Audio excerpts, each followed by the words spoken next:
My mother disliked me intensely from the moment I was born. She wrote in my baby book that she hated me. Oh God, no. We were always struggling. Money was always a struggle. Did you understand? You wanted to be a nutritionist, so did you understood nutrition? Were you healthy? I got the flu every year for 25 consecutive years. And I come to London and I am a mess because I really didn't have any time to prepare. 2 weeks is Nothing. that was the worst flu of my life. And I hadn't had the flu for 8 years. Both Graham and I thought that I might die. I've just never been that ill. I went through years of decreasing capability. And it was so gradual, keys in straight. I was using wrong keys, putting them in the wrong order, searching for health. I still wasn't that good at listening to my body. What's the biggest piece of advice you can give someone who's beginning to see cognitive decline? The big message is that you can, and I did. Resilience. Giving up was just not an option. Welcome to More Moments. My guest today is Maliya, and she has a remarkable story. Maliya, for our listeners today, I know what they'll want to understand is, what has your journey been like? What's your remarkable story been like? Because I know it's remarkable. And how did you get from the beginning to where you are today? Because lots of people want to understand, how did you achieve something? And I can say that I'm so proud to say Maliya is my friend. We have some very interesting conversations when we meet, and we don't meet often enough, but when we do, they're fascinating. So Maliya, I think for our listeners, they would like to understand, where did life start for you? And what was that journey to where you are today? Well, big question. I started life in Western Pennsylvania. Initially, out in a little town called Freeport, Pennsylvania, in an old farmhouse. We moved when I was 6.5. We moved to a little rental in Monroeville while my dad was building our house. And then we moved finally to Greensburg, Pennsylvania, where really I grew up. I am the second of 7 children. I had madly religious parents. There were 7 of us, but we're not all close. It was a very dysfunctional family. There's a 20-year spread. 2 boys, oldest and youngest, and 5 girls in the middle. And it was dysfunctional. So and 20 years, and so what were the rough gaps between you all? So the first 3 came a year and a half kind of. My brother was born, and then a year and a half later me, then a year and a half later my sister Eileen. And then I think my mother kind of cottoned on to the idea of every time it was about time for her to go to work, back to work, we had it was the first 3 were a year and a half kind of thing. And then I think as the youngest approached school age, my mother realized my dad wanted her to go back to work. And so she would get pregnant again. And Wow. I think my father never really figured it out, which is why there's so many kids and it's 20 years apart. So I have one sister who's 5 years younger, one who's 10 years younger, one who's 15 years younger, and then my little brother is 19 and a half years younger. And so that means you're not necessarily all going to be close, right? When there's such big distances between some of you, but such little between the others. And I would almost say it necessarily means that we aren't close. Yes. Understood. So my sister Eileen and I are very close. And then the rest, I would almost say they're on the sociopath scale. They are very, very self-centered. Certainly, I'd say my youngest sister probably could get diagnosed as sociopath. Wow. She gets pleasure from inflicting pain, and she does very good little, what we'll say, like micro aggressions, little micro ones, so that you can't really pinpoint anything. Yeah. But and that's very challenging to live with. it's a real pattern that you see with the rest of my siblings. Eileen and I were the two that got beat. And where are And you in the pack? You're I'm you're second, second. So and my Eileen is. eldest brother was my mother's favorite, and she made it very clear. And she always used to say that boys are more lovable than girls, that I just should understand that. And my mother disliked me intensely from the moment I was born. She wrote in my baby book that she hated me because my father thought I was so beautiful. Oh, So I this think is there all was this about her. weird You do know jealousy that. thing. Yeah. So, and she treated me poorly all my life. If you asked any of my siblings, there was a pecking order, and I was at the bottom. And that was just the way it was. And so when you look at your siblings who you say are on that sociopathic spectrum, what in your upbringing, because something triggered that, what do you tell me about that? That was, I would be willing, I would say it was down to neglect, parental neglect. So, whilst the first three, we had intense control coming from my parents. So, my father really, I was my dad's favorite, even though he beat me. He beat me because he wanted me to be perfect, how he wanted me to be perfect. And my dad did hate my sister Eileen, so he beat her because he just hated her. Because she represented stuff that he didn't like. My mother used to say, "Oh, you have all the traits that your father doesn't like in me." And it was so crazy. So, but the three of us had very intense, like curfews, how and every little aspect, breathing, what we read. Like my dad used to search our room, me and my sister's room, and anything, whatever I was reading, he would be censoring. What music I wanted to listen to would be censored. And what motivated him? Was it the strength of religion he felt, or was it that he'd been brought up like that? He was a third of 8 children. Again, it was alcoholic father, violence, grown up poor. Yeah, with no way out. So my mother, on the other hand, grew up pretty well off. She was treated very well by her parents. She had a fur coat. She had beautiful, like, silk corsages all the time and went to university, which, back in the day. So she had been pretty pampered, but I think she turned into a narcissist. Yeah. And what a combination. So my parents What a met combination. in a church social kind of place. My mother was teaching. My dad worked just in a mill or something.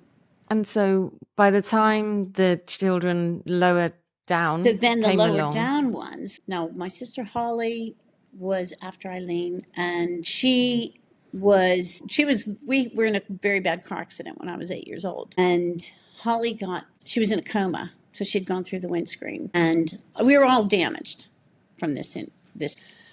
But because she was really probably the worst with the coma, I would say my dad became very, very protective of her. So Holly learned how to manipulate by being the victim.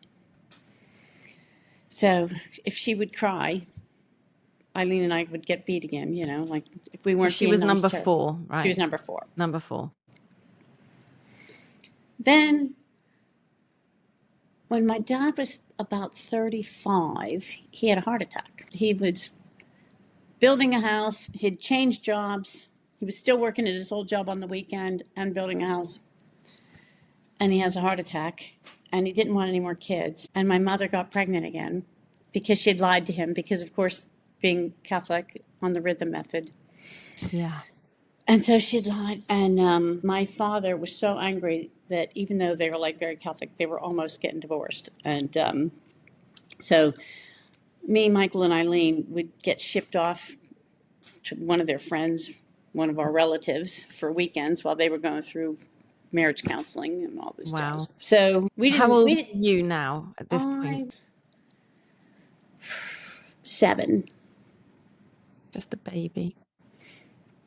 So yeah, we'd get shipped off to relatives, and sometimes we'd be together, sometimes we'd be split up. We didn't know what was going on at the time. No, I'm sure you didn't know what was going on. And what was school like for you now at this point in your life? Well, we'd moved schools, so this was a little trauma for me. The week before Christmas, we get pulled out of school, moved out of Monroeville. I was one of the leads in a school play. I wonder what that second grade teacher thought, because it was just before the Christmas play. And and these things, and look how that stayed with you forever. Oh, like that, I still yes. remember my little song. I know.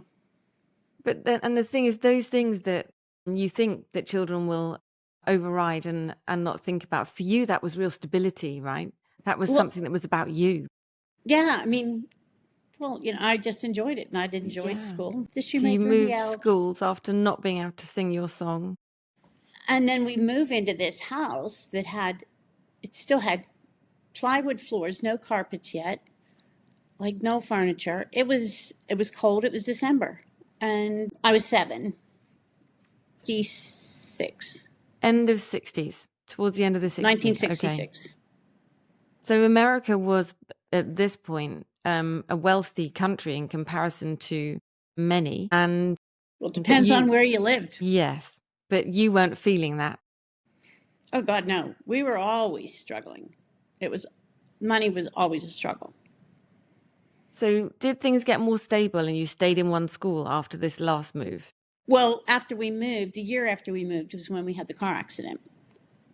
So then that was pretty rough. Horrendous. Our car got totaled. It was the day after Christmas, and it was sort of because my dad couldn't afford to fix. There was a gas leak. Basically, we ended up with carbon monoxide poisoning. So we were all knocked out, and the car, we were in Punxsutawney. You've heard of Punxsutawney, Phil? Yes. Groundhog. And we were on a hillside in Punxsutawney, and snowy and everything, but we were all passed out. So at least none of us remember the accident happening. Yes. But we went into a coal truck. And I'll say, luckily we went into a coal truck, because we probably would have gone over the hill, over the side of the cliff. So we were all badly injured. My mother had a broken jaw. Her back teeth got broken. She had 9 ribs broken and glass in her legs. And she was 3 months pregnant. And my dad had severe concussion, and I have a severe concussion and shock. My sister Eileen had a bone pushed in on her brain and a broken arm. So she had to have an emergency craniotomy. My brother Michael had his face crashed in and 5 teeth out. 1 tooth went through, including the root, went through his cheek. But my grandfather found it on the road, and they put the whole thing back in. And he had black eyes for about 4 months. Like, the bruising just kept coming out. His face was just a mess. His face trying to recover, his body trying to recover. No seatbelts, I imagine, at this point. Not in the 60s. Not then, no. So, yeah, we were pretty badly down. Kids got moved to Pittsburgh Hospital, Children's Hospital. My parents were in Punxsutawney Hospital. And then I was the first to come out. But I did enjoy the hospital.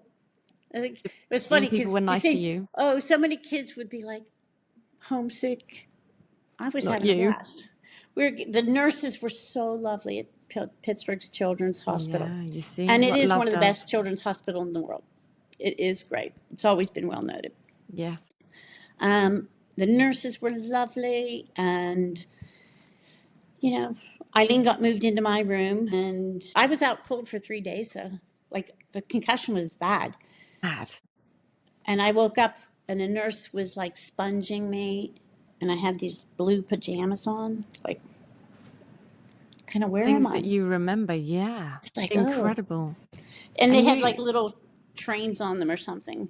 Oh, I bet you loved it because you got stability and care and love. Oh, it was really, they were so lovely. And you got your meals served in your room, and then Eileen and I would get in these carts. They had the carts that were like wheelchairs, but long carts too. We'd wheel down the hallway. We'd race have down. Fun. There was a little boy, Darren, who had eaten Comet, which is like a cleanser. So he had his mouth burned out, but he was really fun. He was about 1.5, I guess, and he'd just he'd throw his toy out of his pram, and then I'd pick it up, and then he'd throw it out, and I'd pick it up. Do that all day. And look at these memories. So you were how old now at this point? I was 8. 8. And so did life become more stable once you all came out of hospital? You didn't move again? Well, see, my mother was with 8 ribs broken and pregnant, and all the glass in her legs. She was bedridden for a while. And then, we got shipped off again to various friends and relatives for just a few weeks because it was January by this point. And I'm a little bit foggy. I know I must have missed school. Yeah. And been different places. But I mean, I was smart, so it wasn't like I fell behind. And then went back to school. Would you say that you're the smartest of all? Not to say that, but did you have, because you found school, you loved it, and you're clever. I found school easy. Yes. I wouldn't say I loved it. I just found it that I didn't have to work that hard. Because you're clever, which is... And if I look back, I wish I would have been pushed a little more. I probably could have got scholarships and all sorts. Yeah, but your parents weren't equipped to tell you that. Well, my parents just weren't interested. No, and how much we need the guidance. Like the fact that I get pulled out of school just before I'm going to be in a school play. I don't think my parents even contacted the school. Right. Yeah, that wasn't their part of their plan, was it? It's not who they were. No, and they got interested in the Christian family movement, CFM. So they had all their CFM friends, and eventually they became the national chair couple of the Christian family movement. So they were national chair couple for 4 years. And oh my God, my mother wrote books on family life and loving and all this jazz. How did that make you feel? Well, I just thought it was ridiculous. It's just so hypocritical. And I used to, we'd get hit periodically for nothing. And then I'd complain to my mother, like, what kind of mother are you? You should be protecting your children. And she would say, well, you have to understand your father's under a lot of stress right now. We couldn't pay the electric bill this month. And I would say, here I am, a 10-year-old, and I'd be like, so how is hitting your children going to pay the electric bill? Yes. Doesn't work like that, does it? Oh, my mother hated me because I'm sure she did. And so if you think that for you school was easy, if you compare yourself to your siblings, did they feel the same, or was school more of a... I think most of them did. My older brother did not. He was a bit dyslexic. I think he was just kind of away with the fairies. He was never quite with us. No. And so take us now through, school is probably your savior, because... No. It really isn't. School was never my savior. Because I'll say, like, Eileen and I were the Cinderellas, and we got nothing. From the age of 12, I had to buy my own clothes if I wanted anything besides my school uniform and my underpants. Like, from the age of 12, I had to buy my own bras. How did you do that? Did you have to... I babysat and I delivered papers. Wow. And then when I was 15, I started ushering in a local theater. And then at 16, I was working 32 hours a week in a restaurant. And what about school then? I was going to school full time. Oh my goodness. So I went to school and I worked. So I didn't really, my social life was from work. So my friends from the Lamplighter restaurant, and you finish at like midnight and you'd go have a smoke in the parking lot kind of thing, or a drink. And that was my social life. Because in the States, senior year is the year that you turn 18. 18. That's right. So you still had another year to go of school at this point. Yeah, I finished at 18. So, my junior and senior year, I was working 32 hours a week. That's extraordinary. And you think, for anybody listening to this podcast, what we talk about in society is ensuring that our children are well cared for, fed well, nurtured, guided, and that school should be a principle of stability. Education brings you the future. And yet for you, Maliya, in fact, you had none of that. You did this all yourself. Something in you, because I think you're an incredibly strong person, and something in you as a child, as a young person, drove you through that chaos. Well, I'm not sure what it was, because I always had this strong will, and I also had a very strong sense of right and wrong. So my sister said one time that she said she remembers it so strikingly. She was like 6 and I was 7.5 or something. And I had told her that I hate our parents. And she was just like, oh, you're not supposed to hate your parents. And I said, Dad hits us all the time and Mom doesn't protect us and they're bad parents. I said, we're good. And she said it was so profound for her because most children who get hit blame themselves. Of course they do. And I never did. And I just was so adamant that we had done nothing wrong and we were getting hit for no reason. I would say on a regular basis, because if it was regular, you could expect it. But we lived in fear all the time, and that's very controlling. Yeah. But I was so committed to the fact that we had done nothing wrong. So you knew. I knew. And then, remember, when I was 12, I think, when I was 10, I'd run away at one point because my dad had hit me, and then it was like, well, if you don't like it, leave. And I said, okay. And it was snowing outside. It was freezing cold. I put a snowsuit on, and I trudged outside. And I went round. I didn't know where to go. We lived miles from anything, which, again, this is what controlling parents do, is they isolate you, put you out somewhere. But I sat in the woods, and I could see the highway, and I could see our car going back and forth. They were trying to find you. For me. And I always used to suffer from cold, but I didn't care. I was just like, keep looking here until I'm just about frozen. And I sat there for hours watching that car go by every now and again. And that was a small moment of triumph for you, I bet. It was a small moment of triumph. Yes. And I got home and they'd called all the friends that I'd had from school, and they were looking all over for me. And I was just like, I had to come home because I was cold. Yes. I was frozen. But that was a win for you, and an important one, actually, as a young girl. I just had a very strong sense of right and wrong. And it was like, it was a Sunday because, I think I got whacked on the way home from church, which almost every Sunday, either my sister or I would get hit on the way home from church. Now, do I like church? No.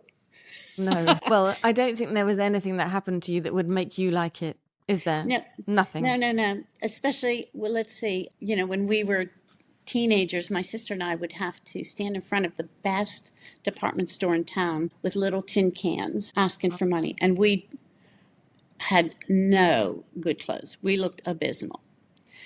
So my sister and I, our clothing used to come from the charity shop rejects, the stuff that wasn't good enough for the charity shops. And we would just have this box. And sometimes when you'd start growing out of stuff, my mother would just say, well, check the box.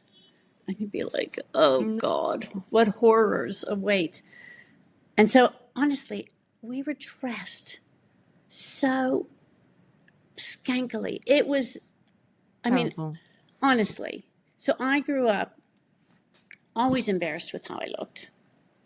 And I had really crooked teeth, and I wore really thick glasses, and I felt ugly all the time. And there we are in front of the best grocery store, this best department store in town, with these effing little tin cans. Collecting money for the church. And so take that picture of you who was mortified that you were in the clothes you were in, raising money for a church that didn't do anything good for you. And you describe yourself as just not being not happy with how your life was then. But you knew, I think, that you could get yourself out of it. Oh, I knew I had to. And you knew you had to. I cannot carry on like this. No, you were driven. So hence working full time whilst you're still at school. And so, but you were clever enough, smart enough, in tune with yourself enough to get yourself to university. Yeah, but had I been really smart and had I had guidance, I would have studied more and got a scholarship. Yes, but instead, I thought I had to pay for my schooling, so I was working and saving money. But you did it. But I did it. You did it. So you got yourself to university and studied what at university? Well, so I started out actually in dietetics because I did That's how you love diet and nutrition. started. But, when I got to school, the counselor said, the kind of job, or the teachers said the kind of jobs you could get, this is, 1977, was, well, you could get a job in a school cafeteria or a hospital kitchen. And I just thought, oh my God, No, how am I going to, I can't, that that was not what I envisioned for myself. no, Also, Pittsburgh area had such high unemployment because all the mills were shutting and the of course. employment rate was going up, up, up. And I just thought, I have to. And my father had been in and out of work, in and out of work. Yeah. And it was so stressful. Practically, loads of people that I knew didn't have jobs, looking for work. And even, working in a restaurant, getting that job was like a miracle because jobs were hard to come by. Sure. I was at the tail end of the baby boomers. So already the millions and millions of other baby boomers ahead of me Yeah. had taken the jobs. It was really tough. So Really I tough. looked in the papers and there were always jobs for accountants. So I thought I should study accounting. So I did. And I never enjoyed accounting. And if you ask my husband, I'm about the worst accountant out there. I don't think that's true, but nonetheless. Oh, he shudders at my bookkeeping, I'll say, incapabilities. So I did study, and I studied accounting. And when I got out, the Pittsburgh area, the unemployment was now like at its peak. But I ended up getting a job as a State Department revenue auditor. See, that was, Well, you must have been, you see, you were able to get yourself through the door and get that job. That's quite something. I'll tell you how I got my job. So I had bought myself this a car, and it used to burn oil. And back then, when you had the little spark plugs, and I'd have to like scrape the oil off the spark plugs to get the car to move a bit better. I had this 10 o'clock appointment in Harrisburg, Pennsylvania, which was about a 4-hour drive from where I live. So I'm driving, and my car starts, it's just going really slow up a hill. And I'm thinking, oh, brother. Pull over because I'm thinking I'm going to have to clean the spark plugs off, and I'm all up like, got to make it to this job on time. And this big 18-wheeler HGV pulls up. He gets out of his cab and he says, "You look like a lady in distress." I was wearing a suit. Yes, yes, I am. And I was like, and he goes, how far are you going? I can give you a lift. And I just thought, do I get in with this truck driver? And I thought, actually, my instincts were that he looked good. He looked safe. Yes. So I thought, okay. So I get in with him. And now, if you've ever been in an HGV, the passenger side does not have the air cushion seats. Yeah. So you're there. And I mean, it was like my fillings were getting rattled out of my teeth. You just felt like, but he was so lovely. Now, he wasn't going all the way to Harrisburg, but he said, "I'll find you another driver." And he gets on his CB radio and calls in. And some guys were like, "What's she look like?" And he goes, "We don't want them. We want someone who's going to be safe." Yeah. Oh, he was what lovely. A good guy. And he found me another driver. This driver, he took me all the way to my Harrisburg office, even though that was out of his way, because he said he so enjoyed the conversation. He was telling me all about his ex-wife and all this jazz. So, and you're anyway, at this point 18. You're 18 years old. I'm 22. Oh, 22. This is after. Okay. Yes, after uni, so 22. So, I mean, I arrive at the Harrisburg office, and I mean, I was just like, my bones had been pulled out of joint from sitting in these trucks. And I didn't even comb my hair. Like, I race, I'm thinking, my appointment's at 10. I have to get there for 10 o'clock. So I get in. Now, up to this point, because I had been shy, I was not very good at interviewing. I was very, I didn't know what to do, and I'd had no training or guidance. I think for every other interview, I always sat like a little lamb. This one, I come into the interview, I flounce into a chair, and I said, "Do you know what I've had to go through to get here?" And I told him about getting on these HGVs. And he said, do you know what the benefits are for the State Department? And he started telling me what benefits they had to offer. Oh. And then he said, let me see if I can find you a ride home. Let me call my secretary, see if any of our agents are going out. Where did you say your car was on the turnpike? And I How got the job. fantastic. And Oh, I swear to God, if I fantastic. hadn't had my car die, Yes. I would never have had that. I would never have Yeah, got that because job. you walked through the door as you felt like, oh, you'll never guess what I had to go through to get here. And you got the job. And I got the job. How amazing. And did that job, if you look back, did that job really start to make you believe in yourself? Did you? I think getting the job did. Yes. The job itself was pretty hideous Yeah, because at the sure. time, all these businesses were going bust. And so as soon as a business would file for bankruptcy, the State Department wanted to get in there with its claim. Right. So oftentimes I am auditing now family businesses where people are crying and I'm rubbing salt in the wound. And it was like the worst possible job. Yes, So understood. I am actually now hating it. But I did enjoy living. I was living in Johnstown, Pennsylvania. Lovely, lovely town. Nice. And I joined a canoe club and I had friends. And it was a Okay. really, really nice experience living there, except for the job. And, you know, had I been able to find another job, I'd have stayed there probably. Really enjoyed it. So what happened next? So then, after about a year and a half, I mean, I just couldn't do this job anymore. No. And I thought, I am desperate. I am desperate. And the unemployment rate at this point in Johnstown was 19%. So not That's many a people lot. live through that kind of No. unemployment. No. So, you know, it didn't matter where I applied. There was nothing. They either wanted an auditor, and I never wanted to do another audit in my life. No, I'm sure. Or there just weren't any jobs. So I'm thinking, what do I do? And I thought, I have to retrain or do something. And I thought, I'm going to have to go back to school. I'm going to go to graduate school. Because I just thought, I just don't know what the other options are. I could go waitressing again, and I know I could survive on that. Yeah, but that's not your plan. And I was a good waitress. I But bet you were. I thought, okay, so I bought a book for the GMATs, a graduate management admission test. Wow.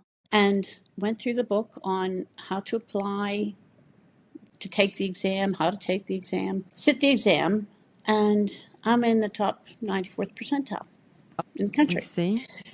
And I end up getting contacted by Carnegie Mellon University, one of the top universities, offering me a scholarship, which I wouldn't have applied to in a million years. And at this point, you think of the way that you were brought up, how you pretty much brought yourself up with your sister and went through huge adversity as a child, and it could do terrible things to you. And it hasn't. You've been so resilient without even knowing it. You had born resilience that took you through because you're smart, you're clever, you're intelligent. And eventually, when you were able to lead your own path, you got there on a scholarship. I mean, that must have felt like a hallelujah moment. Like, wow. Well, How did you feel?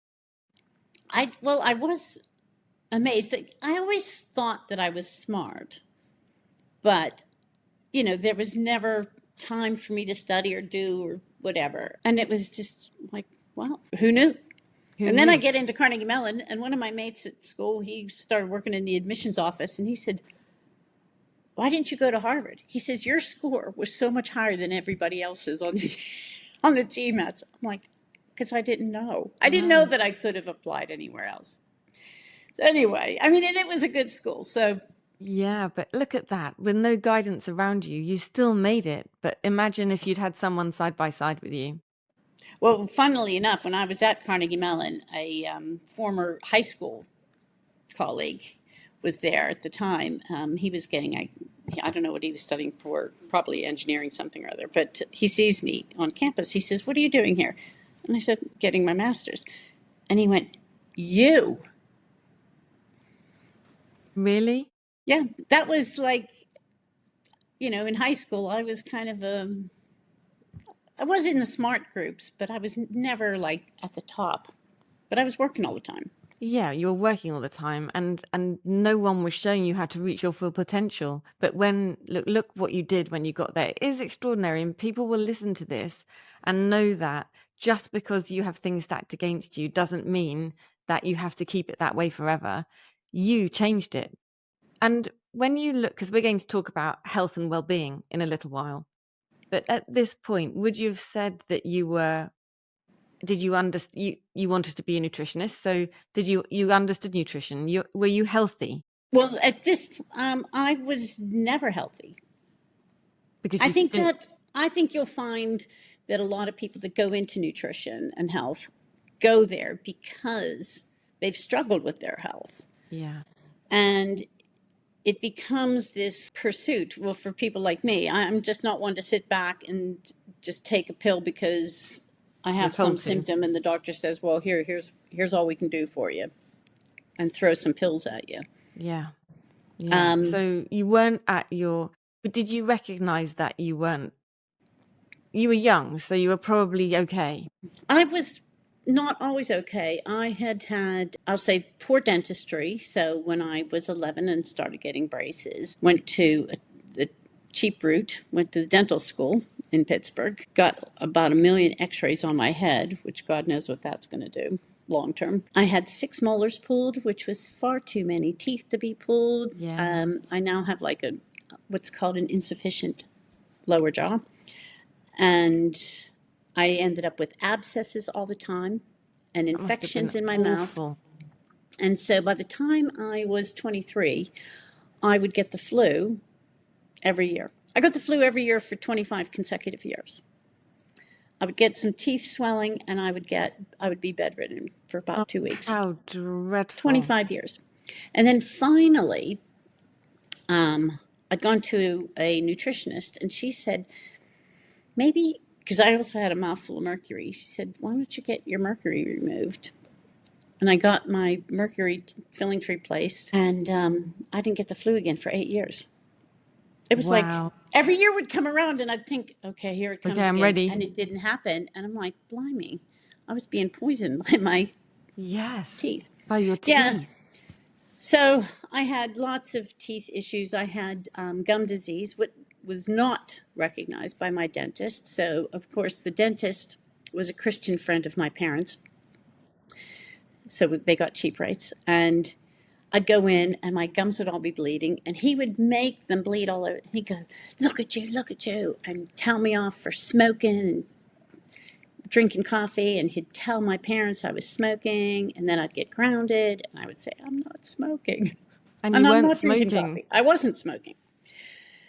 So that went on for a number of years, and what he hadn't realized was that I had juvenile periodontitis. I had juvenile gum disease. And So he didn't even see I just got punished for smoking and drinking coffee. So neglect. that wasn't recognized. And then at 23, I think it was, I ended up with that tooth was my first one that got pulled. I had so much infection. So that tooth got pulled, and then I had gum surgery, then I had bone grafting surgery, and I've had, like, it was just, I've had a lot And of did this health go issues on for years? for years. For years. So you come out of your masters and with Then I still some, can't find a job. I'm in Pittsburgh, but there's no right. jobs. So So I had what did you do? interviewed. Well, I ended up interviewing for a consulting firm which said they didn't have any jobs in Pittsburgh, but they did have an opening in New York. Would I consider going to New York? And I was the most outdoorsy person of like anybody that knew me. And I ended up going to New York, this big city. Wow. So as far away from countryside as you can get. And I didn't know anybody, and it was expensive, and it was hard. But I still did it. So what's this? The end of the 70s, early This was 80s when I now, got out of grad school was 1986, and I 1986. started work in like I think January, February of '87. Okay, so we're late 80s now. Yeah, Okay, and you're in Manhattan. yes, but I lived in New Jersey because I couldn't Okay. afford Manhattan. No, of course. Did you used to commute on the ferry? No, I commuted on a bus. I was Cheaper in still. Cliffside Park, New Jersey. Well, like the ferry wasn't available. I was up in Cliffside Park Yes, right. So because you had to couldn't either do be it. down like Yeah, Hoboken, very trendy, more expensive than I could afford. right. And Yeah, so and my you take the first year in bus? New York, I had so even though I'd gone to grad school and I'd only worked as a revenue auditor, and when I was a revenue auditor, I was on 14,000 a year, and I still had somehow managed to save $3,000. Wow. But after my first year in New York, my $3,000 was gone, and I thought Yeah. I cannot afford to live on what I'm living on. So this consulting firm was just not paying me enough.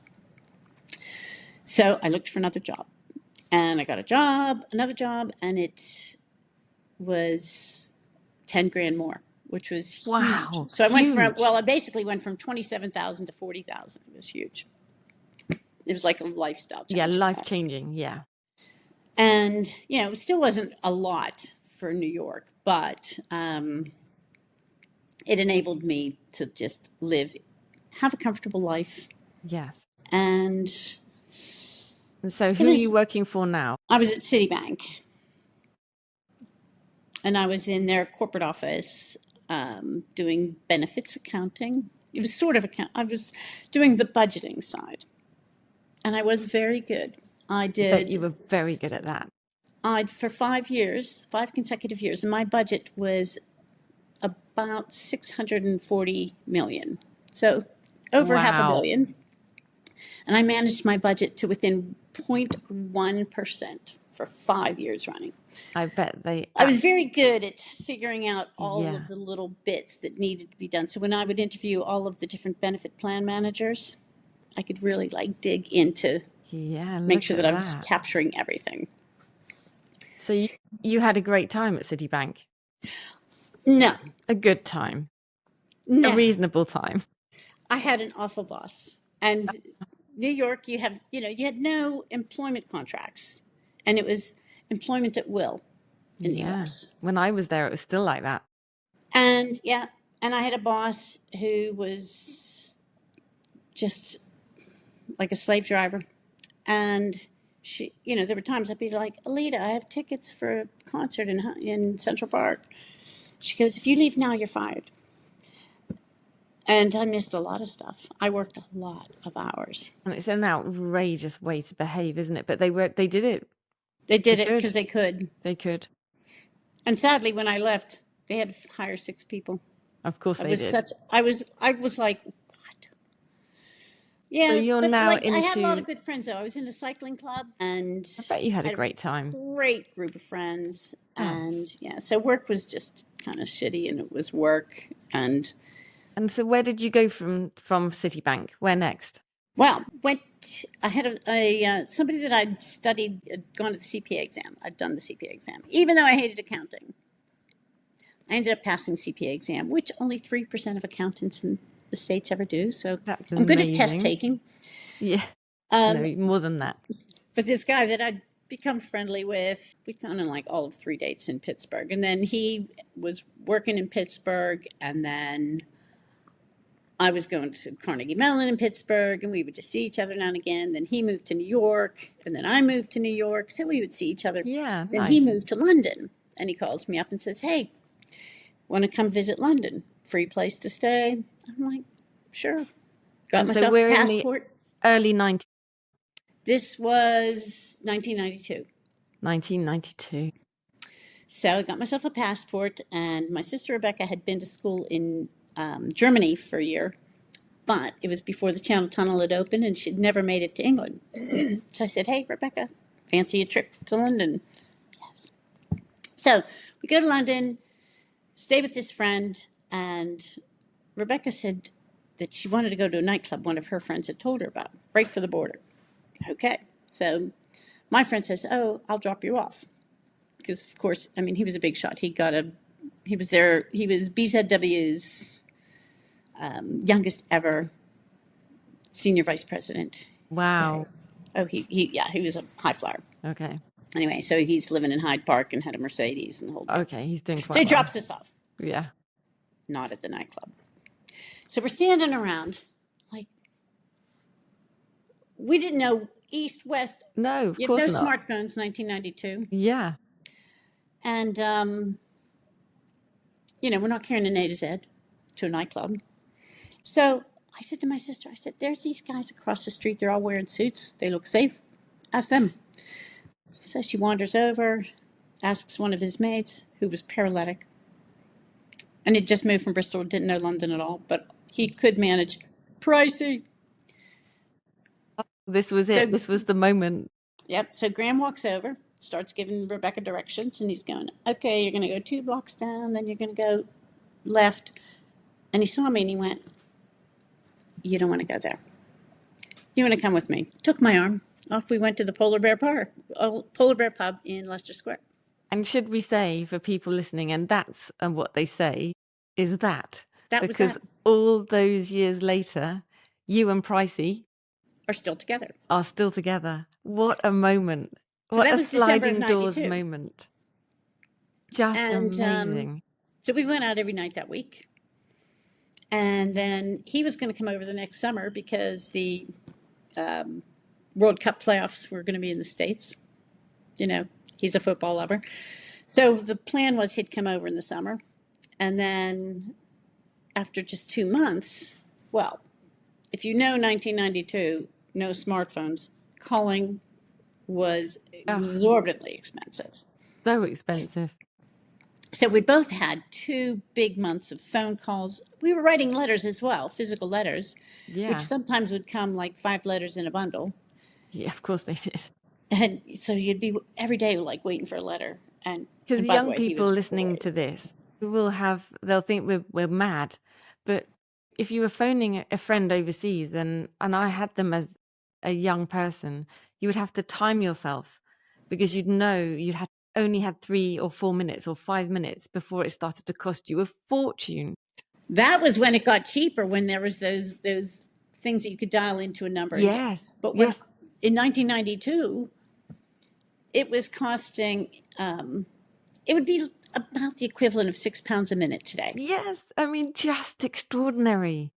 Yeah. And so So letters imagine were the a right half an hour option. phone call costing you 180 quid. Yeah. Yeah. Just And that crazy. was like the equivalent. So after 2 months of that, Graham said, it'd be cheaper for me to fly, which was 160 pounds then. Yeah. So he flew over in February 93. And it was the coldest it had been since I'd been in New York. Wow. It was so cold, the mayor shut all the nightclubs. So, you couldn't make it up, could you? You couldn't go out. So we'd go out to dinner, come back to my flat.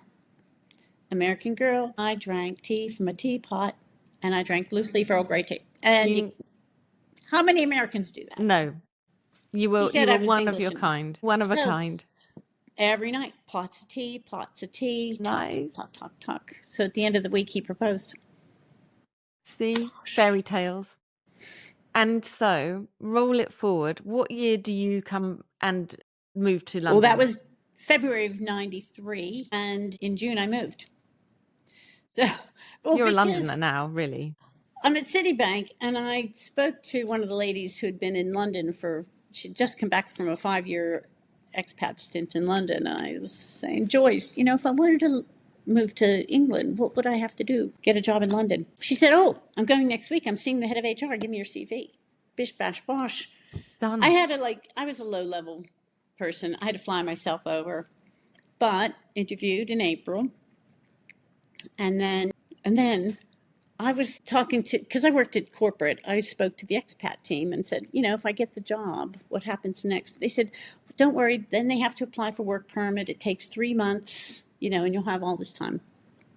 So I'm thinking, okay. So middle of May, I get a call and they say, you've got the job.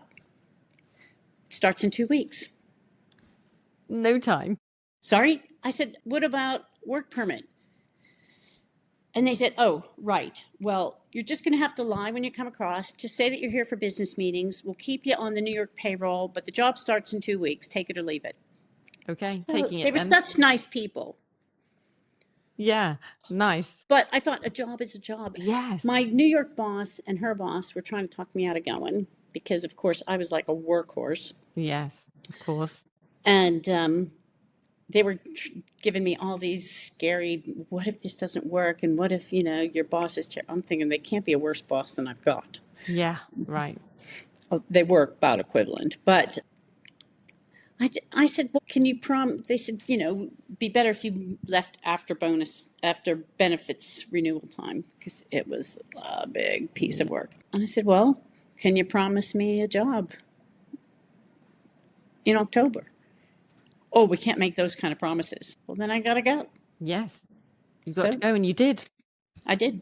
2 weeks notice, That's amazing. packed up everything, said goodbye to all my friends. It was so shocking. And I come to London and I am a mess because I really didn't have any time to prepare. 2 weeks is Nothing. nothing. And I knew no one Apart from at all. Pricey. And I only knew him 2 weeks, 1 week in December, 1 week in February. Yes. And some letters. So it was quite a big deal. And oh my God, I was just in floods of tears. And I started work the day after I landed. So I landed on the 2nd of June, started on the 3rd. Wow. And because I've really had no time to prepare. But and then what is it? 22. 32 years. Yes, 32. 32 years ago. Where has that time gone? Well, Flown so by. at first I wanted to turn around and fly back. I'm sure you did. I was just, and all of my friends in the States all thought I was nuts, except my sister Eileen, who I was super close to, and my good friend Kate from my bicycle club. And they knew me the best, and they said they were going to miss me more than anybody. And they said, but we can see this is the right one for you. Yeah. I'd been And you engaged did 3 it. times before, and I always broke them off because the engagements always felt like this heavy weight, and just thinking, oh my God, I think I'd be happier being single. Yeah. And then this time it didn't feel like that. No, exactly. So they were the ones who convinced me to stay. And even though I'm like crying over the phone every day and I'm just like a mess, they said, give it 6 months, give it a year, just and you give it some did. time. And you did. And I did. And you started to craft out and create a lovely life for yourself. Yeah. And so you're how old now at this point? I was 34 when I moved. Okay, 34 and in better health, you would say. You've got your teeth sorted out. I was in medium. Like I was still getting the flu. Yeah. Yeah, So I your started getting body the flu when I was like 22, and I just kept on getting the flu for another 25 years. So your body was taking a massive hit every year, because when you get the flu, it can take you a year to recover from it. Oh my God, I would get bronchitis, and then it would take me, I'd have 3 months of coughing. Just awful. So we're going to come to your book, because you created a wonderful life for yourself. You found a man that you wanted to be with, and together you've created, I know, a really good life for yourselves. And you're intelligent, capable, resilient, and that's brought you to where you are at that point. And yet, some years later, you started to think, I had another bout of flu. I'm in my bed. I'm an older, so we're thinking now that is how long have you been in London by the time that you had that bout of flu that you write about in your book? So you'd been there 26 years. 26 years. So you're well and truly a Londoner at this point. You've established your life. You're living a good quality life in London, an amazing city. You've made it your home. You've got yourself an allotment. You are brilliant at bringing food from the land. You understand how to feed your body well. And yet here you are, struck down by a bout of flu that you can barely get out of your bed from. Take us to that moment. Well, I mean, I was living what I thought was a healthy lifestyle. Yeah, a good life, a good, healthy life. And in 1996, my sister Eileen was diagnosed with cancer. And I said, right, we're not going to succumb to this. We're going to do some research and we're going to get healthy. And at that point, she and I both just delved into health research. Research. We both went organic and, found as much organic food as possible. And, it wasn't easy. And then that was back in the 90s. Yeah, not easy. And, so I've been pursuing this kind of health path for a long time. I'd been doing yoga at this point for at least 20 years. And, like doing all these things that I think are healthy. And I've got non-toxic health, cleaning products, the whole works. And then, then I got this flu, and that was the worst flu of my life. And I hadn't had the flu for 8 years at that point. And I get struck down, and it was bad. I was a pile of covers on me like this, and I am just freezing. But I didn't know you then. I met you a little while after that, not that long after that, but I met you some years after that. And I remember you telling me about this, and I could still see in your eyes how awful it was when you talked about it. It was bad. Both Graham and I thought that I might die. I've just never been that ill. And yeah, the most I could manage was a glass of water every day for 6 days. And you crawl lost up something like over 6 days, you lost 10 pounds, was it? Yeah. That's extraordinary. I lost And you were probably wasting a stone. away. Yeah. You were wasting away. And then about a month later, a third of my hair came out. I was in the shower, and you can imagine, say, a Hitchcock movie, and you look at the shower, and it's just hair. Because your body was fighting a terrible thing. And that's what the body naturally does. It keeps the things going that really need to be kept going when it's under such duress. Yeah. And it starts to not feed the things that aren't so important. Yeah. And that's what your body was doing, fighting off something, but it didn't have all the resources it needed. Yeah. Well, you were being poisoned. I was being poisoned.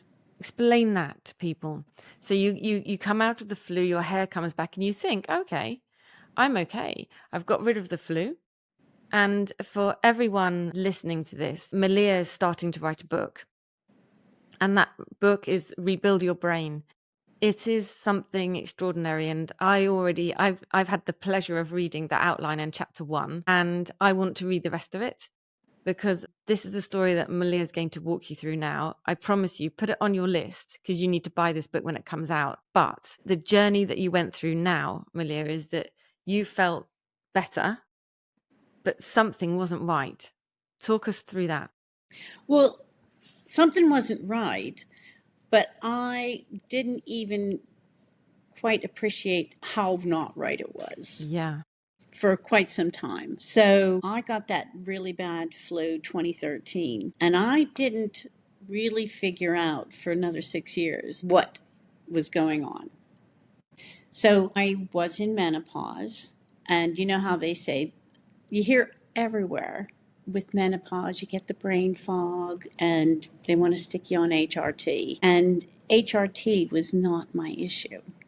And maybe it is for some, but it certainly was not my issue. And I went through years of decreasing capability.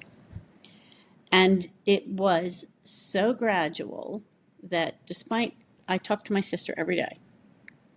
I live with my husband. They didn't quite appreciate how I'd been declining. I didn't appreciate. Because the changes are just so subtle. All these little things, but it becomes additive. Yeah. So all this stuff, like, it became more difficult for me to keep track of the bills. Papers were piling up on my desk. I was struggling to just get order. I still find, about a month ago, I was digging through the stationery drawer, and I find this Liberty bag of stuff. What's here? This? So I started looking, and it was just old rubber bands, bulldog clips, stamps. I mean, it was just a mishmash, bits of string, whatever, an old envelope. It was just crap A that I'd mess. put into this. It was a lovely Liberty bag. Yeah. And I'm like, oh, That was a snapshot of your life, of how it was. Your it was. behavior was, that was an indicator of how your brain was behaving. I just couldn't keep track of it. Like, No. things were just being scattered, where you find spoons in the pencil drawer or, you know. I should just say that we've had conversations about this. You've explained this to me, how you felt and how you were behaving.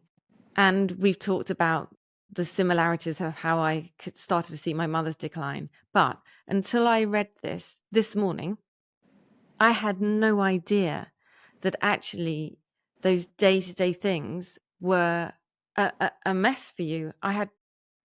Despite you talking to me, I had no realization that things had become such a struggle, but they really did. Oh, everything was a struggle. Credit But cards, it keys. became, I found a credit card one time. Well, I would find one on the windowsill one time. I found one on the top shelf in my bedroom cupboard.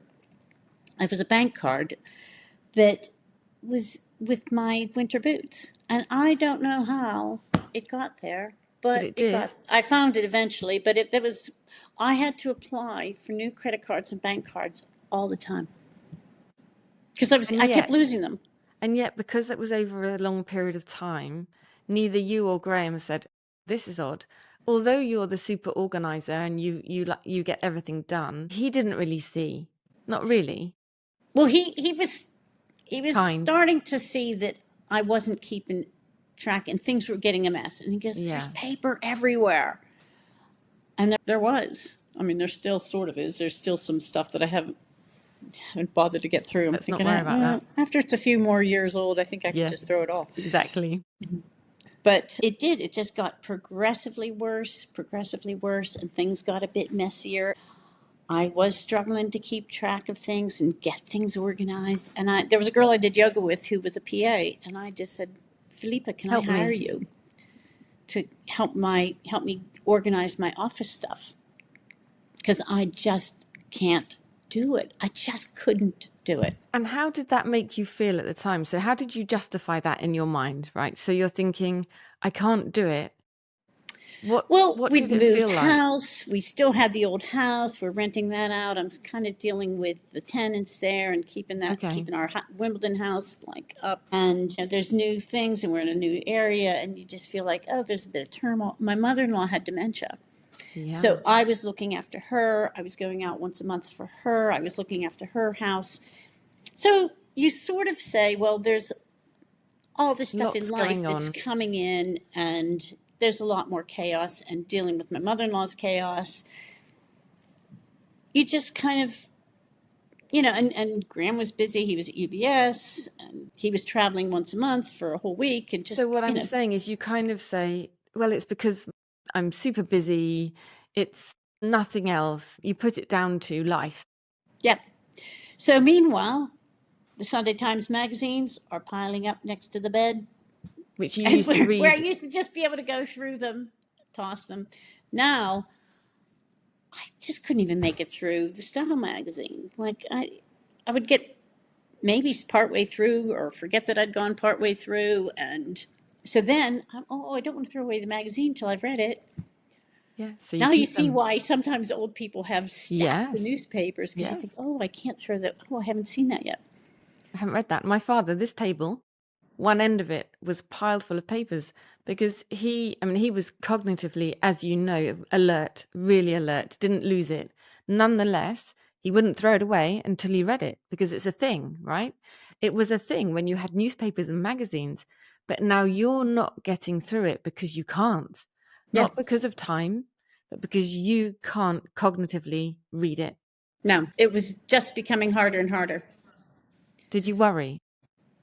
Um, I still didn't realize why I wasn't going through them. Right. It just felt like, oh, I had too much on. Okay. I just needed life to calm down a little bit. Yeah. And I was doing contract work. I was doing interim work, so I was working Busy. intermittently, which thankfully fell in between periods of time when I really needed to be there for my mother-in-law. So, Yeah. we'd hired a carer, and then she needed to take time off a couple of times for personal reasons. And so I would step in and stay for a month here and there with my mother-in-law. And it just happened that my intern work never interrupted when I needed to be with her. That Sometimes was life quite does work to serendipitous. plan. Yeah, and then eventually moved my mother-in-law into a home in 2014. So you'd seen this in front of you. You'd been caring for someone who was declining through dementia. My own mother had, how they labeled my mother was a degenerative brain disorder, because they said it wasn't really Alzheimer's dementia on its own. It was a little bit of all sorts of things that they didn't even know what to call it. And how they described this to us at the time is that the brain gradually shuts down parts when you're suffering from a degenerative brain disease, as she did. So the things that go first of all are the learnt behaviors. That's what happened to her. The things that we learn, the habits that we take on board, the things that you learn through society started to go for her.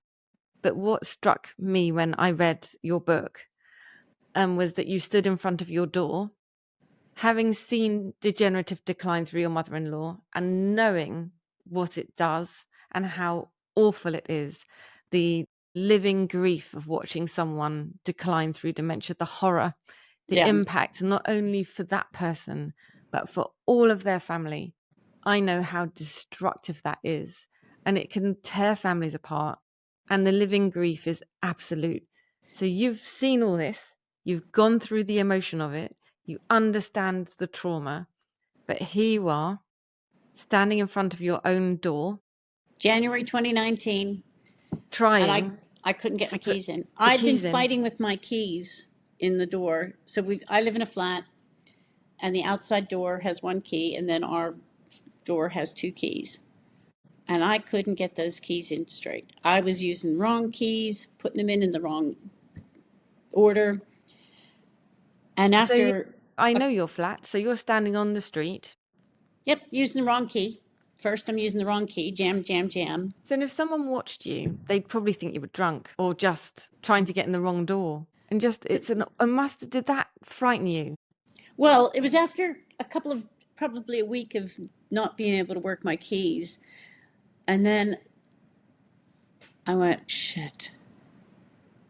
That was how we really, like my mother in law, when hers was starting to get bad, she couldn't work her Yes. keys. Yes. I That's why I thought, know it was a moment. It was a that thing. was I my remember it with moment. my mother. The house became an enigma for her. And when I read it, I went, oh, that was the time. Because you'd seen the decline so close to hand. Yep. And I'd seen my mother in law, and I mean, what happened to her was so tragic. And I thought that To me. that was my light bulb. Yeah. And then I didn't say anything to Graham because it was his mom who'd had the dementia and we'd been Yeah. going through this. And that was Awful. just before she died. So she died in 2019, and we'd had her in a home for a number of years. And you just think, I just thought, I just couldn't tell him because I didn't want him to worry. But I did tell my sister.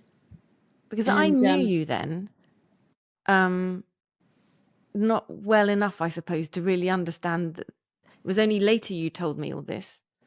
and But it also, wasn't you wouldn't have known me before. You wouldn't know that how I know the was difference. different. Right. So, yeah, that was definitely my aha moment. And that aha moment is greeted by, shall I say, the Western world as, oh, well, sad for you that it's early onset, but that's what you've got. You're going to have to learn Yep. to live with it. And So I was you're 60, greeted. just short of 60 years old. It was just Yes. before I turned 60. And you're greeted. And my mother was the same age, really, perhaps a little bit younger. And she just declined. We had no idea. We were completely ignorant. And here you are. Yeah. You Being don't know told because it you don't goes know. just so gradual. And the wall of the the medical world tells you, oh, well, eat well, exercise, keep your brain engaged. That's the best you can do for it, isn't it? Is that what you were told? Oh, well, if you go on the Alzheimer's Society now on their website, I think they're even worse than they were before. I went on it yesterday just to take a look. And they don't give you a list of signs to look for. And they say, well, here's a quiz you can take. So I thought I'm going to see what questions they ask. And it's, I don't know, pretty useless in my view, but I thought I'm going to answer this as to how I was years ago. Yes. And then I couldn't read the report because it kept saying that it was corrupted every time I tried to run the report. That's not good. But on the rest of their website, they don't offer any hope. No. To me, it's a devastating life sentence is how Yes. they position it. And Yes. they have like an interview with Bob, who has just been diagnosed, and how he's now discussed with his wife that he doesn't want to be a burden on her, and for her to be able to do what she can, whatever she like. Basically, I guess she can turn the plug off when she needs to on him. And Like my mother was alive with dementia for years and years. And it's a sentence not only for the person who's going through it, but for the rest of the family, because there isn't anybody who reaches out to give you hope. And when my mother was declining, it was pre-internet, really. Certainly, I never imagined that there was anyone I could go to for help, because that was just the way it was. And sort of get on with it, manage the decline. So this is what you faced: manage your decline. well, with my mother-in-law, we'd first noticed hers sort of early on. 2005, we'd been at a family wedding, and all of her siblings, she was the eldest of 9, call me up afterwards. Maliya, you need to do something about Anne. She's not right. She's repeating herself. I'm like, well, thank you all. Like, why don't you pitch in? But anyway, I thought, okay, we have to discuss this with her. And I knew it was going to be hard. She was a very proud woman. Mm. So Graham and I go for a weekend, and then said, we've noticed that, you're starting to repeat. There's just bits going wrong. And she bursts into tears. And honestly, it was like the tears flew out of her eyes. Because And she she said, knew. I have been trying so hard. She And knew. it was tragic. But then she like composed herself, and she goes, I'm fine, and goes into denial. So then I still like finally convince her that we need to go to a doctor, take her to the family doctor. And the doctor turns to my mother-in-law and points to me and says, don't listen to her, you're fine.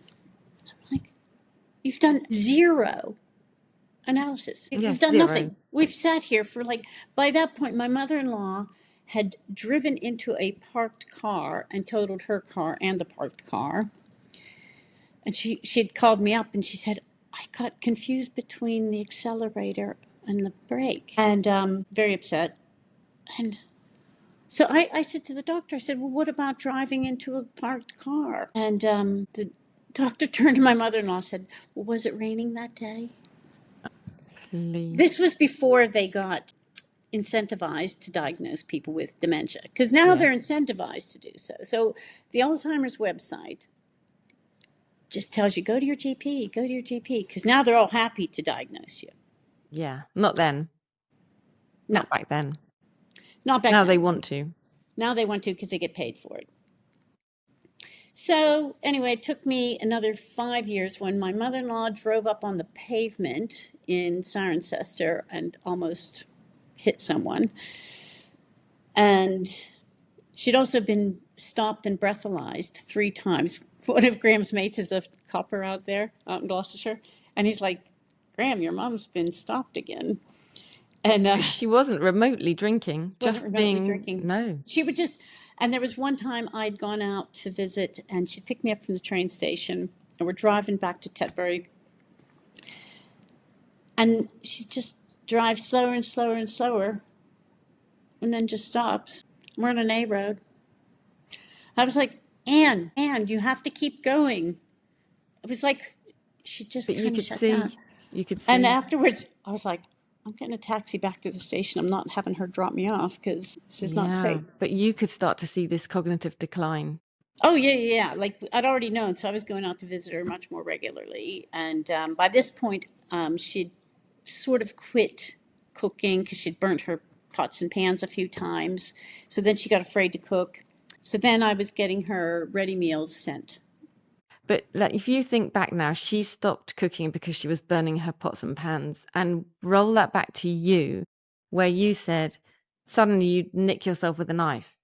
Every finger had a plaster on it.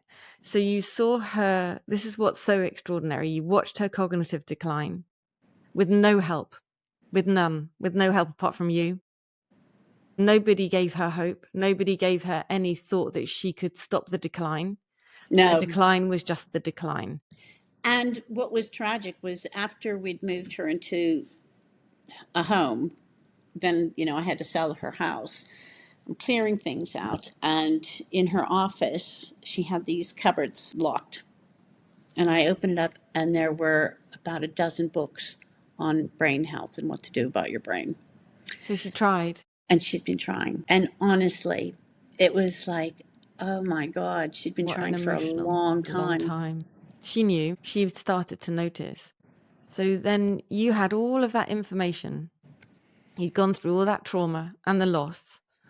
And I think unless you've lived closely alongside someone whose life, whose personality, everything you know about them starts to leave them. For me, my own mother, by the time I was in my late 20s, didn't know who I was. The loss, the living grief of going through that, it's deeply traumatic and it stays with you for life. And here you are now having that stark realization that this might be happening to you. Yeah. So tell us what you did at that point. Well, it was kind of, well, I had just done a 23andMe, as it turns out. And so there were some certain things in my 23andMe profile. My sister and I went and were looking at it. I was like, oh, like hemochromatosis. Oh, What's that? well, that's a high iron. It's an iron accumulation condition. Explain what 23andMe is for people Well, listening. 23andMe, what it was, because they're now bust. Right. 23 represents the chromosomes, Yes. human chromosomes. So it So was it's just, a you do a chromosome saliva test. test and get your Yes. genetic test, and you could see what's your ancestry type of heritage. And so yours brought you back telling you what? I'm an Eastern European mongrel, basically. I'm Basque, German, Scandinavian. That's me. I'm mostly Polish, as it Are turns out. you? Look at that. Well, my mother's like 100% Polish, but my dad That's was how. a complete mixed bag. And so And with this chromosome, it's okay, so it tells you what your heritage is, but what else does it tell you? so it also tells you things like, so I have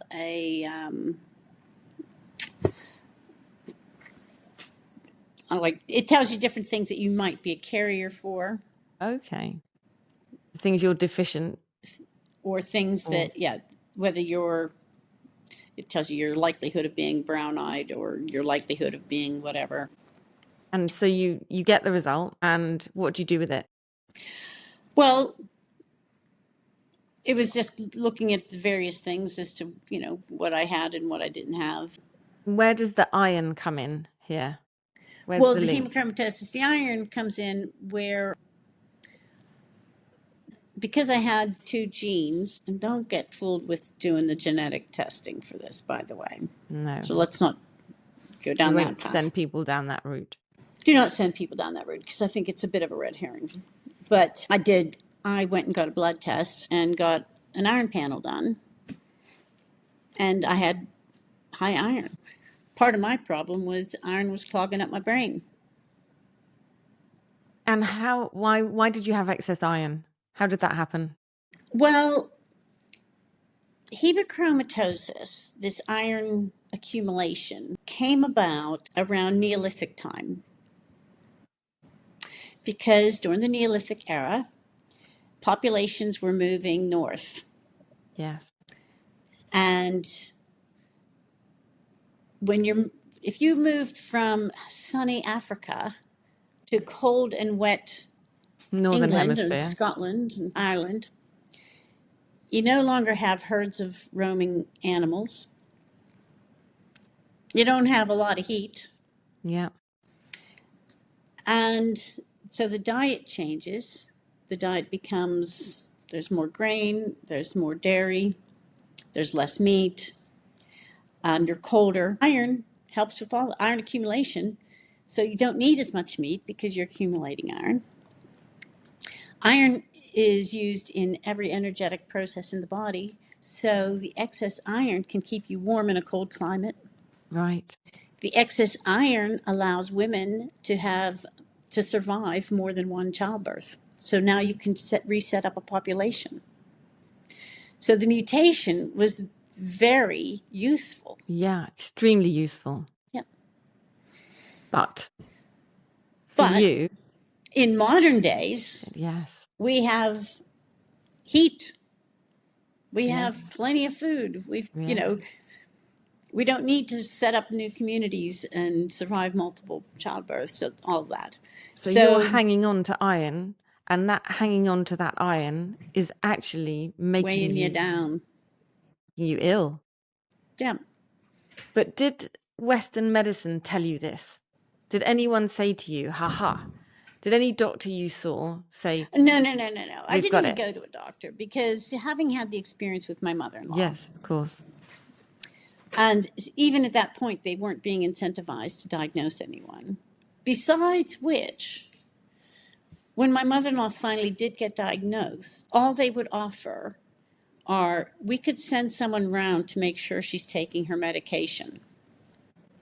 There was no social service support.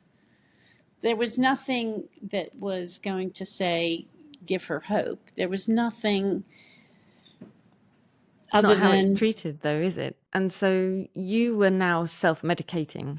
You were beginning to work out what, maybe this is the start of understanding where your body's going awry. Explain to people listening what happens if there's too much iron in your body. Well, you have to get rid of it. But the downside of it, though, what's the impact? What does your body do if you've got too much iron? Well, if you have too much iron, it's got lots of impact. It's got impact on all aspects of your health. It can, depending on where your iron travels to in your body, which is different for different people. I think there's different variants of iron collection. Yeah. So, for instance, they know that men in their 50s and 60s who get leukemia have high iron. Look at that. And what happens, say, for leukemia is the iron gets into your bone marrow and stops the ability to convert the iron into hemoglobin. So you can actually be anemic and have high ferritin, have high iron. So you, the iron, though, was clogging up your brain. It was clogging up my brain. But some people, there's a strong correlation with high iron and heart disease. There's a strong correlation with high iron and diabetes. But for you? For me, it was going to my brain. So what did you do? Well, the first year I gave blood. Just kept getting rid of it? I gave blood 9 times. I had to go private because going onto the NHS for hemochromatosis was a massive struggle. Yeah, I'm sure. Not seen as something that's wildly important. Well, not recognized as anything. No, not recognized as anything. I had to get diagnosed through the NHS took a full year. And I am tenacious. Yes, you are. and Yes, you are. and I wasn't working, so I had time to keep going for whatever appointment, and trying to get an appointment, and trying to get a doctor to listen to me, trying to get a blood test. Just exhausting. And when they finally did say, oh, yes, you have it, then what was their plan of action? Well, you need to give blood. I said, okay. So then, if you understand what your ferritin numbers should be and what your different iron numbers should be, I had high transferrin saturation. And even though I'd got my ferritin numbers like probably too low, my transferrin saturation was still high. And so I'm saying to the doctors, well, how do I get my transferrin saturation down? Well, you just have to give blood. I'm like, did you see my ferritins down to 13? By the way, the safe range is 70 to 100. So I'm like now down to 13. This is I'm like, bad. I can't be. So I basically figure out what my numbers should be, and I manage it myself. The good thing is that now that I'm finally on to the NHS system, I can get blood tests. So Okay. I can just go show up for a blood test and get my own readings. And I have to make sure, for instance, that the transferrin saturation is one of the things tested for. Because even with hemochromatosis, my first couple of iron panel tests didn't include transferrin saturation. I'm like, guys, Why am I having this done? that's the Yes. number that I'm Yes. interested in. And it's like they just don't even know what to look for. And by the way, most hematologists are blood cancer specialists. Yeah. And going through the NHS, even going through PALS and saying, well, is there somebody who's a hemochromatosis specialist? So PALS, this woman was looking, and finally comes back to me and she says, there's no real list of it. We don't have anybody who specializes in that. Basically in the whole of the NHS, certainly not in London. And she says, you'll just have to just keep trying, call different hospitals and see if they have anybody. So nobody was helping you. And Not there's really. but they don't even keep track in the NHS. There's no, I have no help.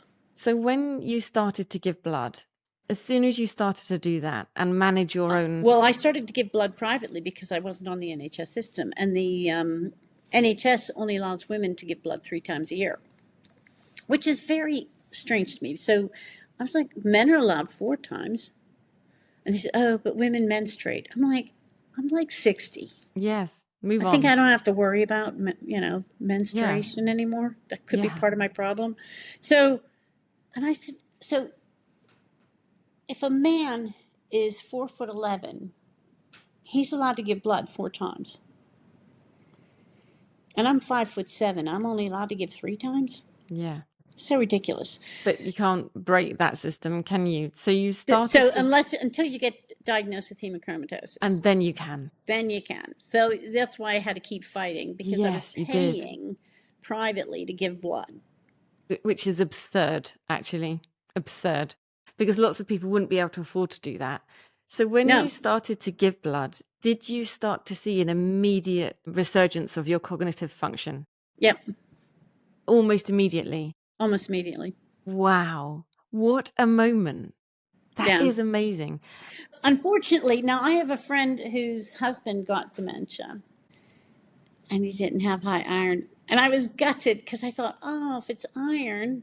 But I will still say that even with reducing the iron, it didn't fix everything. It started me. And what it did was keep me at a point where I could continue to do research and could continue to figure out what to do. Yeah, because so what it was a start, but it wasn't just the end. Yeah. And so, but it started to allow some of that brain fog to diminish a little, enough for you to say, what else do I need to do? Yeah. So what else did you need to do? Well, I needed to figure out nutritionally. And give us some clues. So let's say there's people listening today who are already going to they're going to say, hurry up on the book, please. It's going to be a good book. It's going to be a good book. And so you start to talk about the things that it took you a long time to work it out, but you started to work out the things that people were, the medical world are necessarily telling you are good for you aren't necessarily the things that you need. And so you had to work out through this enormous sea of information. What did you find out in the end? What were the wins for you? Well, one of the things is, despite all my years of searching for health, I still wasn't that good at listening to my body, because there were things that I had done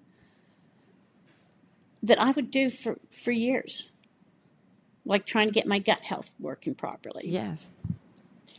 And I would just keep going and keep going, because, this is what the common nutritional wisdom is. Yes. And Take more I fiber.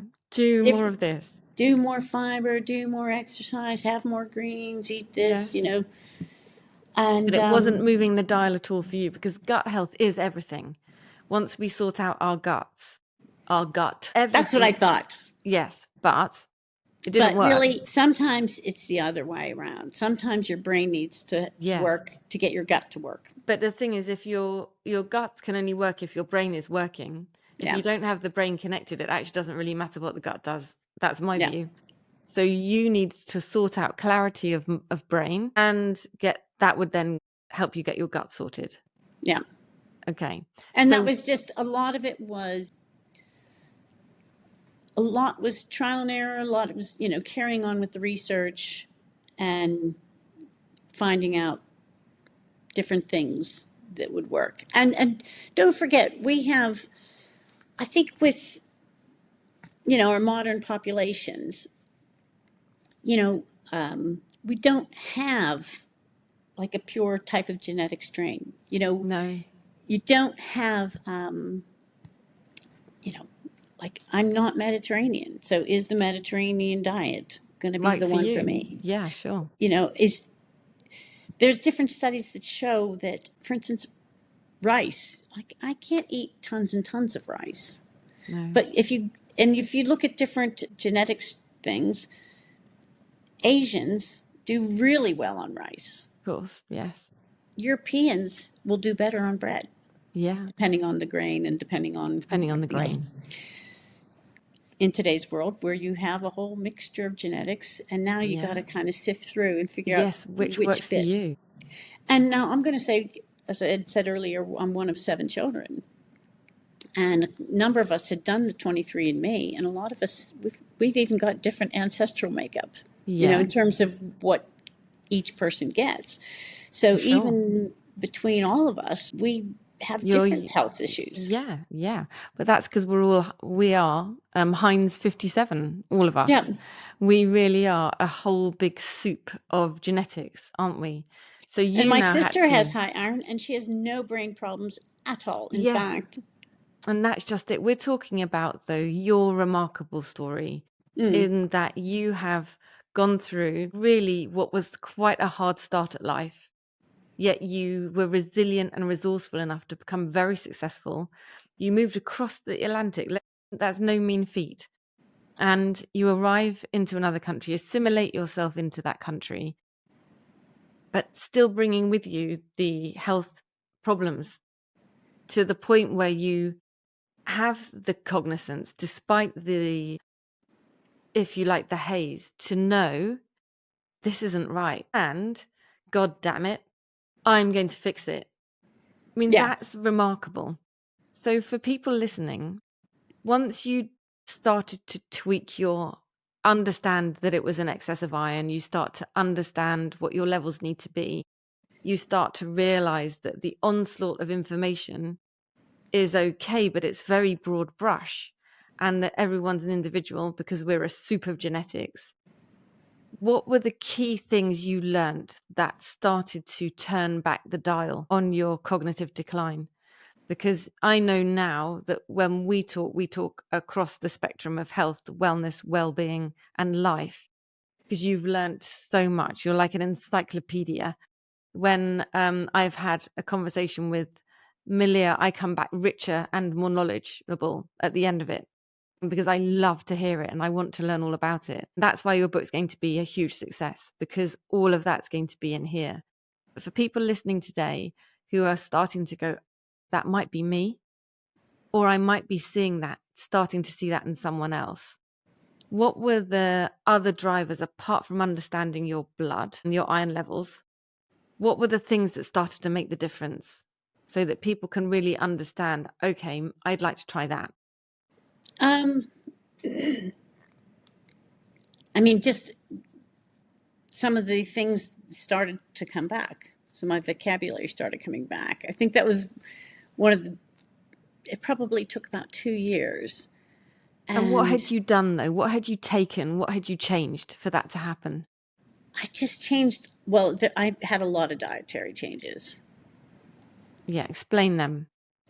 Well, things like the keto diet, which I had tried for a while. I mean, everybody talks about how great it is. And that's the wrong kind of diet if you've got hemochromatosis. Yes, it certainly is. It's, And you think about what the things you tell me about, the biodynamic, the super organic, the grains, you make your own bread, you yeah, cook everything from scratch. yeah, But now you've learned what your body needs. And you've done that by process of elimination, yeah. really. Because, again, like not, it is, it is individual. Yes, it is. But And I you had to can find out what was going to work for me. just explain to us what a day of living in Malia's house food wise looks like for you. So breakfast, what does that look like? My husband and I have generally eggs for breakfast, Eggs on, egg eggs on, yolks, egg yolks, sourdough, bread, anything else? egg yolks in it's like a Bloody Mary, egg yolks and tomato You juice. see? See, these recipes need to go in here. And then lunch, what does lunch look like? I probably would do better if I had a more consistent lifestyle and a more consistent bedtime, as But you're everybody tells doing you very sleep is well, important. though. But you're doing But I very eat very well. well. So it just depends. So if we're going to be like tonight, we're going out for dinner.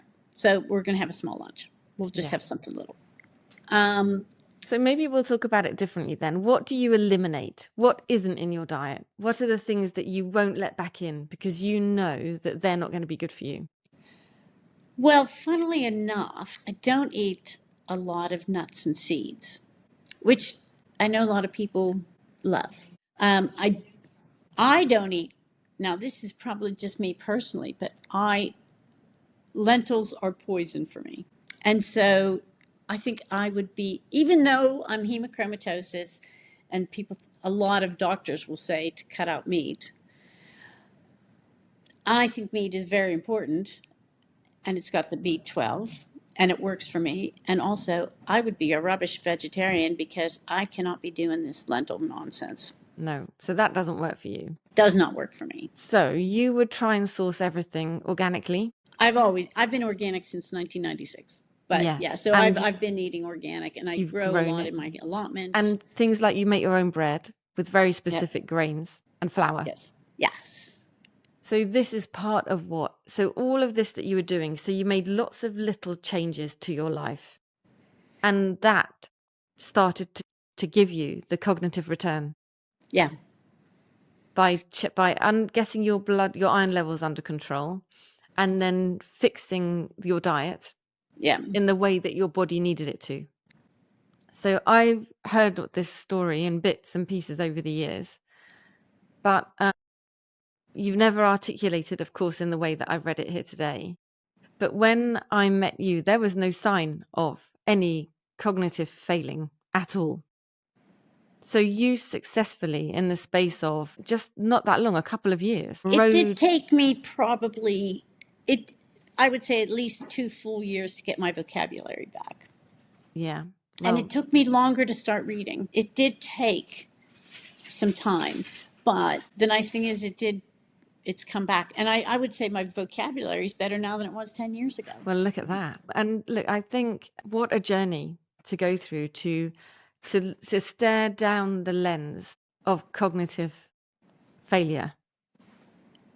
And now to be here today in 2025 on a podcast talking about your remarkable life, having come back from the brink.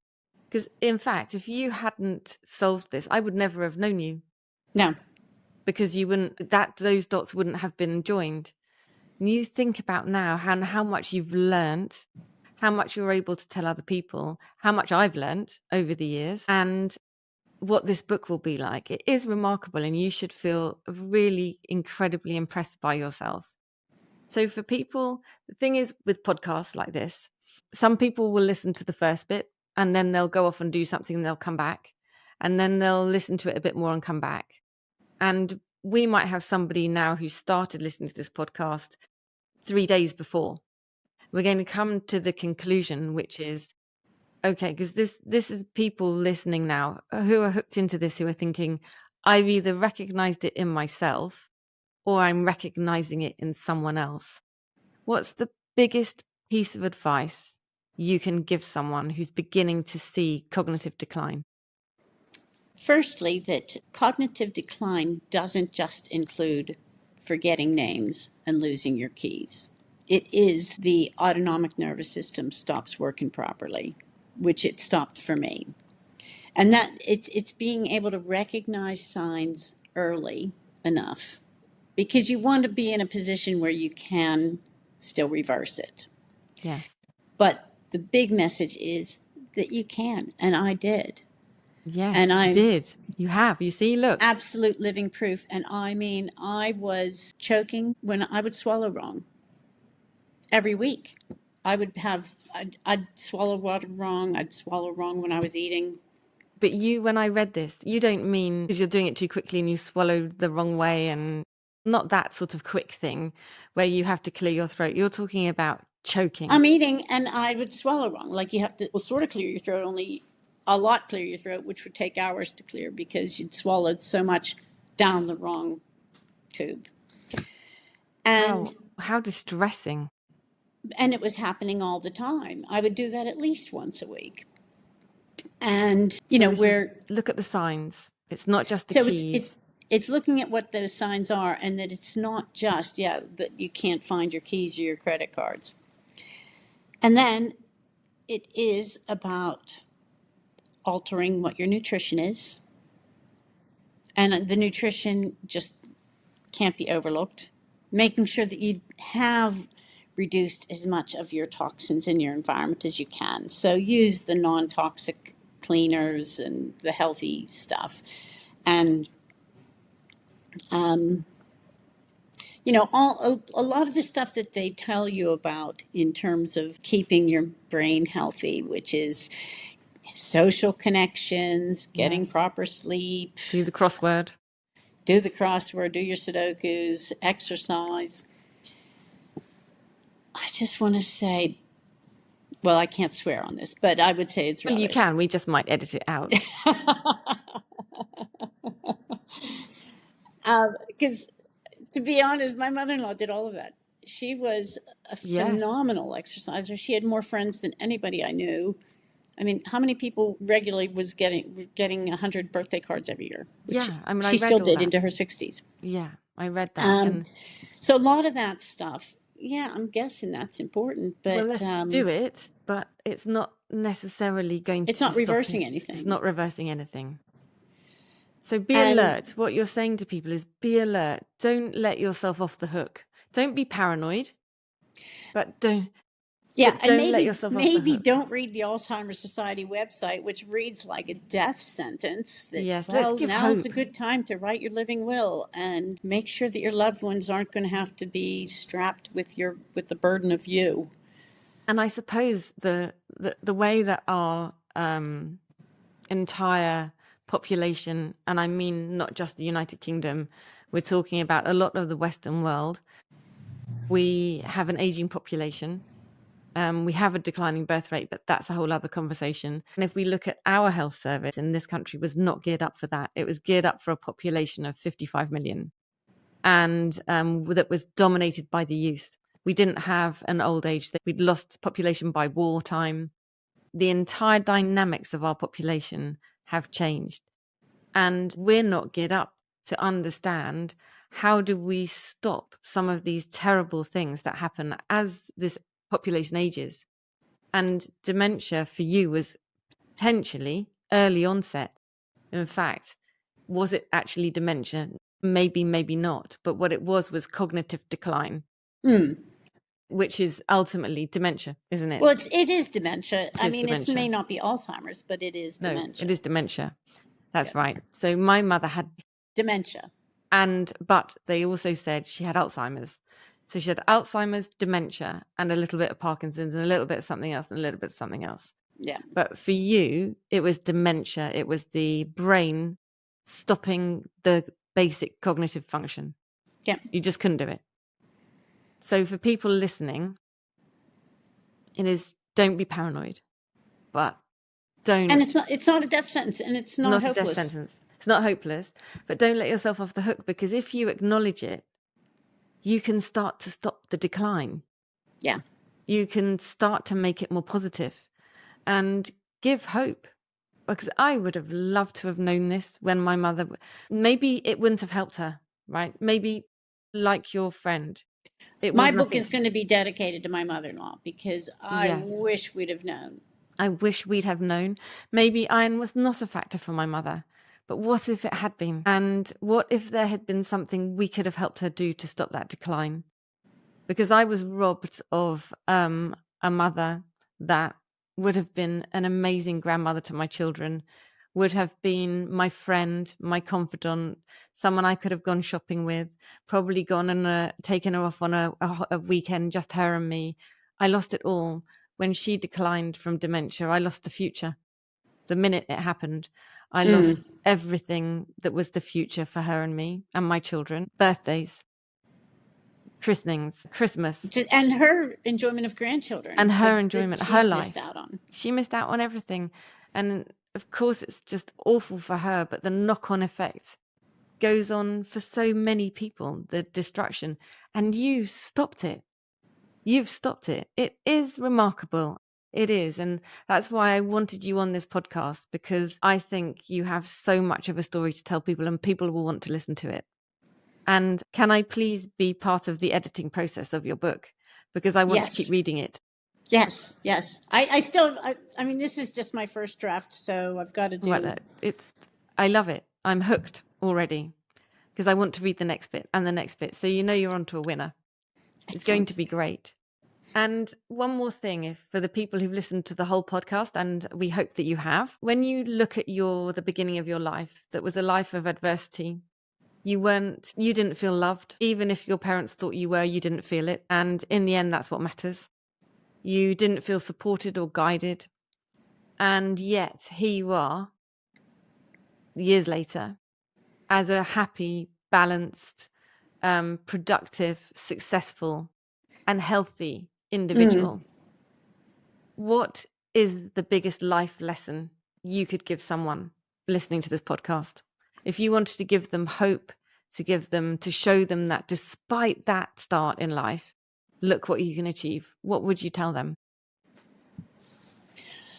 What would I tell them?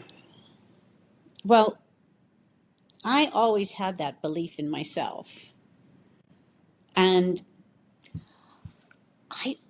I never thought, I just never thought that there was any way except forward. You were never a victim, were you ever? Not really. No, you weren't. So it was just, to me, there was no other way. I just thought, I have to keep going. I have to keep trying. I do what I can. Resilience. And it was resilience. Yeah. But you had it innately. So it's about having belief in yourself, finding the confidence to know that you're good enough. Because there are lots of people who are lonely, who lack confidence, who lack feeling of being loved and guided, but you can still be successful. Look at Maliya. You can be an incredible success despite Maliya not having those foundations in life. Look at what you've achieved. So I think for people listening, believe in yourself, because that's what you're saying, aren't you? You believe because you believed in yourself. Yep. No matter what, you didn't play the victim. You may have occasionally felt that life wasn't very fair, I definitely feel life isn't fair, Yes. but My father used to say to me when I used to say it's not fair, he'd say, Hannah, life isn't fair. Buck your ideas up. That's what we'd be told. And that's true, right? yep, Life isn't fair. giving up was just not an option. Giving up was not an option. There you go. I'm taking that as the life lesson you're going to give to our listeners. Giving up is not an option. Always keep stepping forward Yeah, and stop living in the past. Go forward. We can't yep, do anything about that, by the way. There's nothing we can do about yesterday. no, We no. can only do something about today and every minute forward. Well, I think that people are going to love listening to this. I really do. And please keep writing the book and let me sing it because I've loved it. Oh, good. And I do think this that people should not despair. It's not like a life sentence. If you find that you're declining, stop it. Stop it. Stop it. Stop it. Read Maliya's book. Well, thank you ever so much for being my guest today on More Moments. And Thank you, Hannah. Thank you for the opportunity. thank And you. it's I've been a pleasure loved it. talking to you. Thank you, Maliya. Thank you for being here, for pressing play, and for sharing this space with me today. I created More Moments to remind us that amidst all the noise, there's still room for real stories, honest reflections, and conversations that matter. If today sparked something in you, a thought, a question, or just a pause, I hope you carry that with you and remember, your story isn't finished yet. Until next time, take care of yourself. And don't forget, no one is you, and that is your power. If you're ready for more, the next episode is waiting right here for you.